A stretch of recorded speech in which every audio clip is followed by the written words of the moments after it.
Hi everyone, welcome back to our channel brain training. My name is Sandeep Kaur और ये आप देख रहे हैं क्लास 12 की मैथ्स की बुक।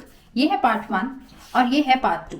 और आज की इस वीडियो में हम सिलेबस डिस्कस करेंगे टर्म 2 का। टर्म 1 के आपके सबके फाइनल एग्जाम्स खत्म हो गए हैं, तो आई होप सबके एग्जाम्स अच्छे गए होंगे, बहुत अच्छे गए होंगे। ठीक है, और अब आपको आगे सेकंड टर्म के बारे में सोचना है, क्योंकि सेकंड टर्म के एग्जाम्स भी बहुत पास है। मार्च अप्रैल में आपके एग्जाम्स होंगे, तो टाइम बहुत कम है और अभी से आपको साथ में ही टर्म 2 का सिलेबस भी पढ़ना स्टार्ट करना है। ये मैंने सीबीएसई की वेबसाइट से सिलेबस ओपन कर लिया है। तो आज की इस वीडियो में हम एनसीईआरटी बुक पर सारे क्वेश्चंस मार्क करेंगे जो आपको नहीं पढ़ने। ठीक है, जो डिलीट हो चुके हैं वो मैं आपको सारे क्रॉस लगवा दूंगी। ठीक है, तो यहाँ से हम सिलेबस साथ साथ में देखते जाएंगे, मार्किंग स्कीम भी देखेंगे कि कौन से चैप्टर से आपको कितने मार्क्स का एग्जाम आने वाला है। तो वीडियो को अंत तक जरूर देखना, स्किप बिल्कुल मत करना। तो लेट्स गेट स्टार्टेड। तो ये पार्ट 1 है जो आपके टर्म 1 में था, तो अभी टर्म 2 में इसकी कोई ज़रूरत नहीं है, इसको रखो साइड पे। ठीक है, इसकी ज़रूरत नहीं है। टर्म 2 पे चलते हैं। तो टर्म 2 में आपको सिर्फ और सिर्फ पार्ट 2 आने वाला है और पार्ट 2 के सारे चैप्टर्स नहीं आने वाले। पार्ट 2 में आपने टर्म 1 में एक चैप्टर किया होगा पार्ट 2 का, दैट इज लीनियर प्रोग्रामिंग। अब लीनियर प्रोग्रामिंग टर्म 1 में आ चुका है, तो ये टर्म 2 में नहीं आएगा, तो इस पे लगा दो क्रॉस, क्योंकि ये टर्म 1 में आप कर चुके हो। बाकी के जो 6 चैप्टर्स हैं, चैप्टर नंबर 7, 8, 9, 10 और उसके बाद ये 11, देन 11 के बाद ये चैप्टर नंबर 13, सिर्फ आपको यही चैप्टर्स करने हैं टर्म 2 के लिए। तो अभी अगर मार्किंग स्कीम पे जाएं, तो मार्किंग स्कीम में आपको यहाँ से दिखा देती हूँ। तो यहाँ से अभी हम मार्किंग स्कीम देखते हैं। तो ये है टर्म 1 की मार्किंग स्कीम। चलते हैं टर्म 2 पे। ये आ गए हम टर्म 2 पे। अब सबसे पहले कैलकुलस आपको 18 मार्क्स में आएगा। कैलकुलस कितने में आएगा? 18 मार्क्स में। तो कैलकुलस में कौन कौन से चैप्टर्स आते हैं मार्क कर लो। चैप्टर नंबर 7, 8 और 9, इन तीनों चैप्टर्स पे जैसे ये देखो मैंने पेंसिल के साथ मार्क किया हुआ है, आप भी ऐसे मार्क कर लो 7, 8, 9।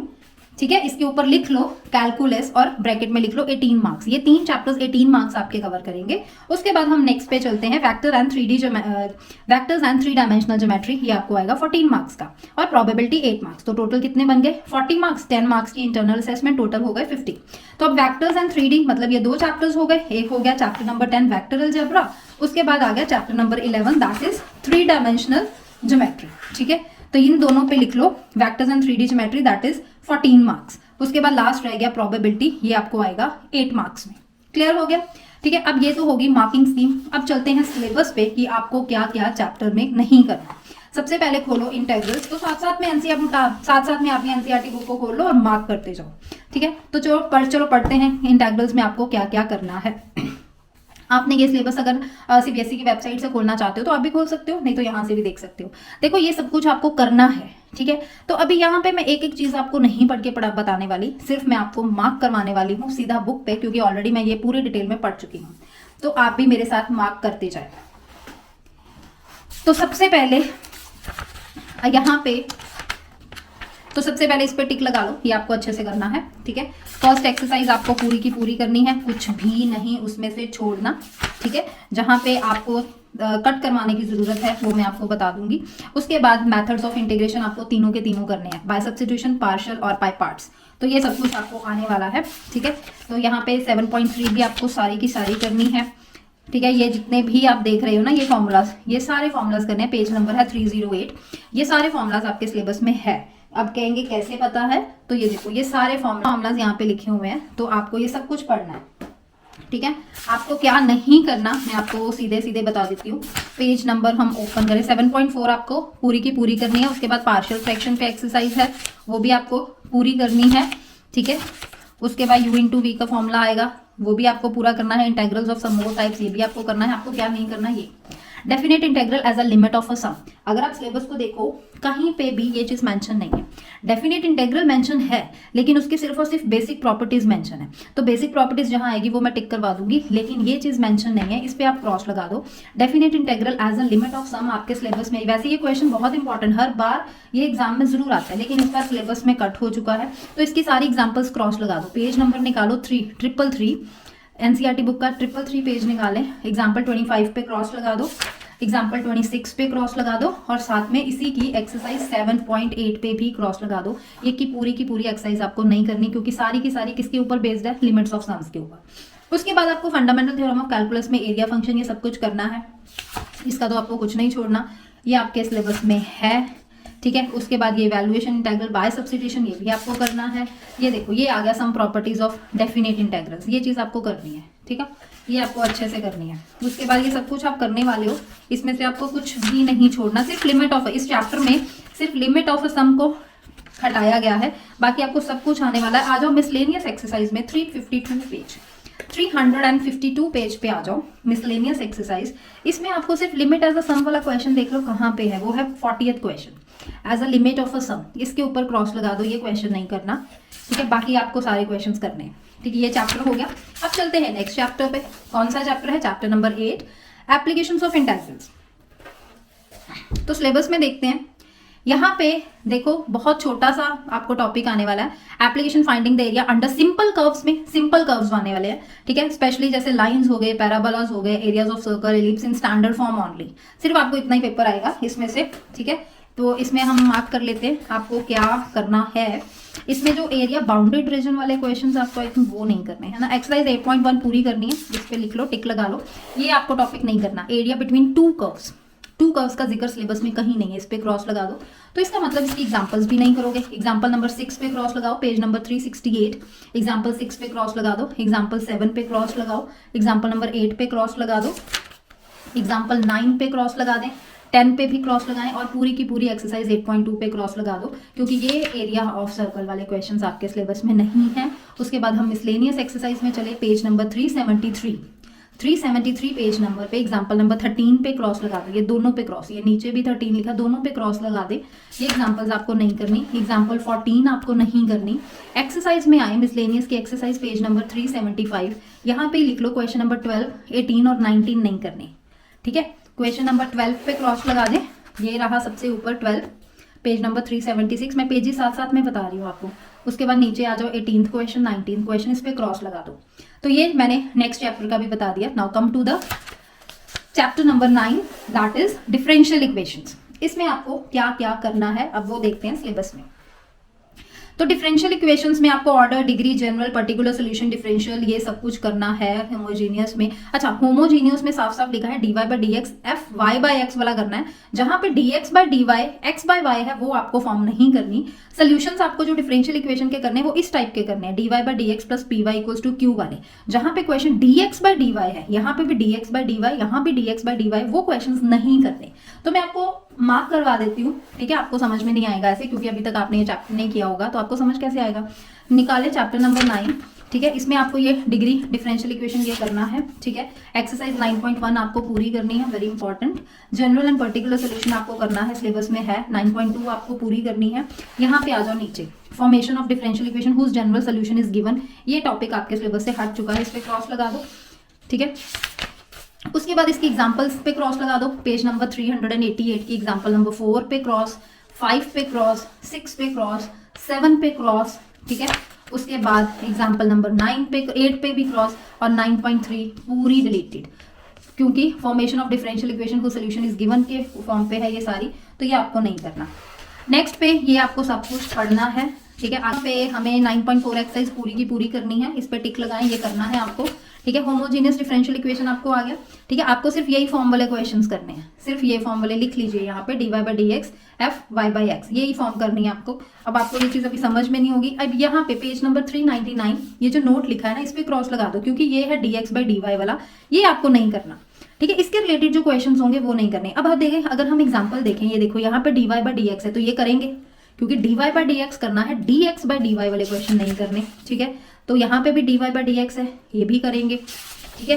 तो इसलिए मैं मार्क करवा देती हूँ जो नहीं करने, मैं यहाँ पे देख पा रही हूँ, ये सब करेंगे आप। यहाँ पे 9.5 एक्सरसाइज में आ जाए। 9.5 एक्सरसाइज के लास्ट क्वेश्चन नंबर 16 पे देखो, यहाँ पे dx बाई डी वाई है, तो ये आप क्रॉस लगा दो, ठीक है। ये फॉर्म आपको नहीं करनी। बाकी इसमें से क्वेश्चंस देख लो, कोई भी ऊपर अगर dx बाई डी वाई वाला क्वेश्चन बनता होगा तो उस पर क्रॉस लगा देना।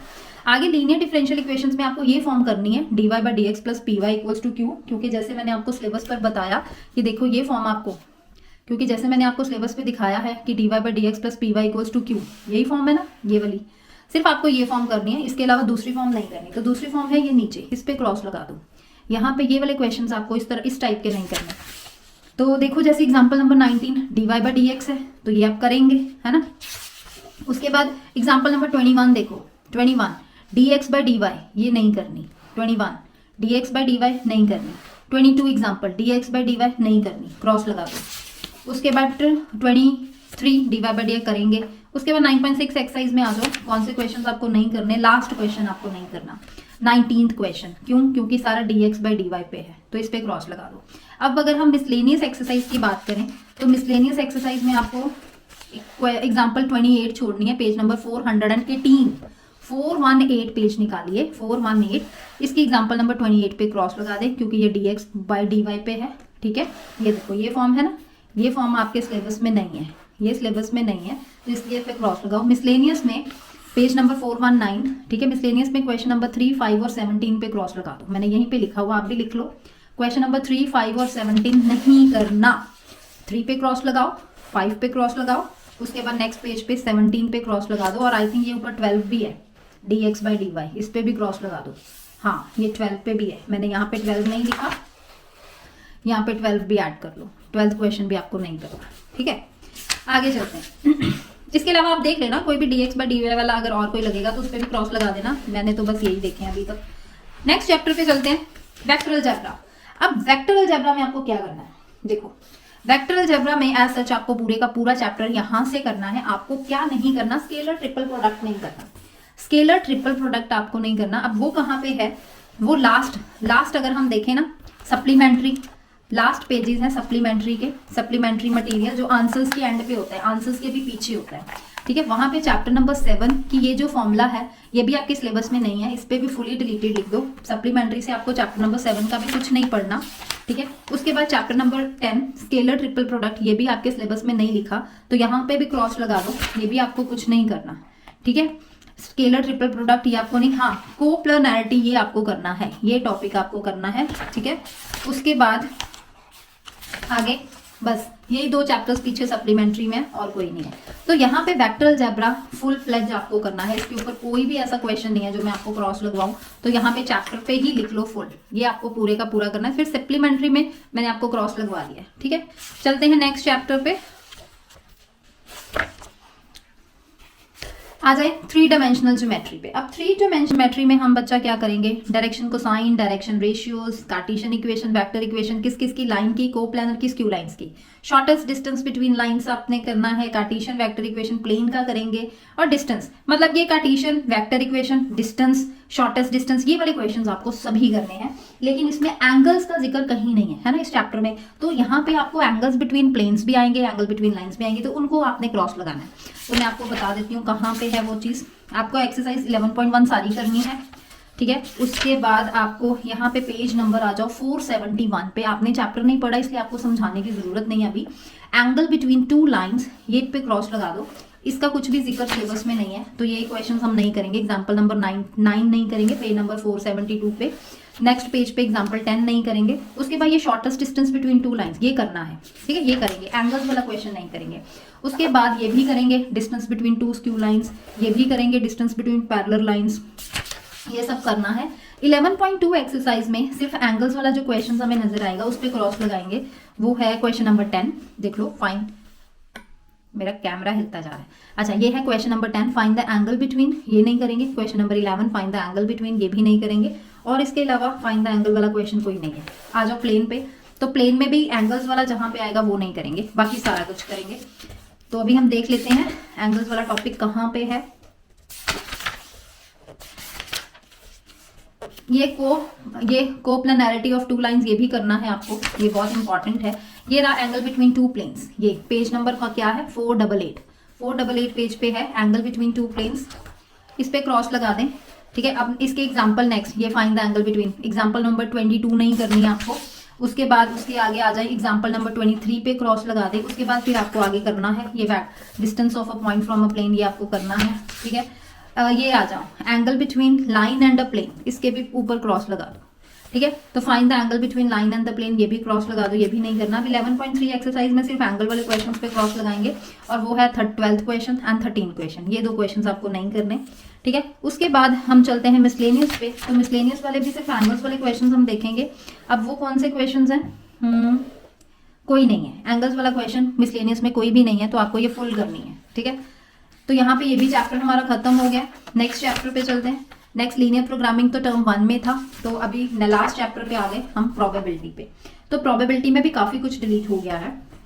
तो देखते हैं प्रोबेबिलिटी में आपको कंडीशनल प्रोबेबिलिटी पढ़नी है, multiplication theorem on probability, independent events, total probability, bias theorem, random variable and it's probability distribution, मतलब इसके आगे जो मीन आ रहा है, वेरिएंस है, बायनोमियल डिस्ट्रीब्यूशन है, वो सब डिलीट हो चुके हैं।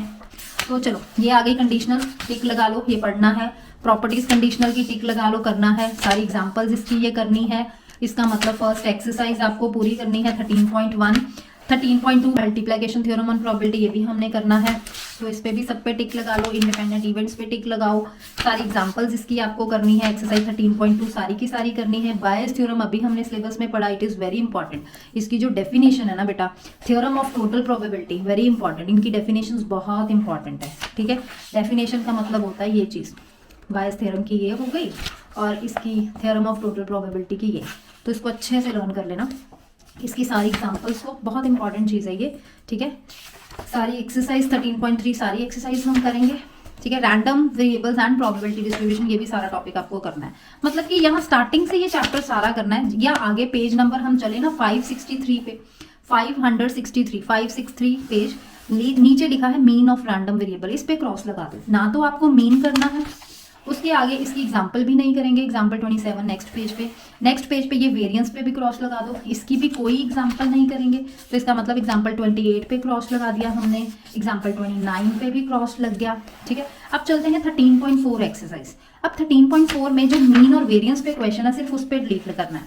ये सारे आप क्वेश्चन करोगे, ठीक है। अब यहाँ पे क्वेश्चन नंबर 10 से देख लो, मीन नहीं करेंगे, फाइंड एक्सपेक्टेशन मतलब वेरिएंस नहीं करेंगे, फाइंड एक्सपेक्टेशन नहीं करेंगे, स्टैंडर्ड वेरिएंस नहीं करेंगे, मीन वेरिएंस स्टैंडर्ड नहीं करेंगे। ये सारे 10, 11, 12, 13, 14, 15, 16, 17 सब पे क्रॉस लगाओ। 10 से आपको आगे नहीं करने, ठीक है।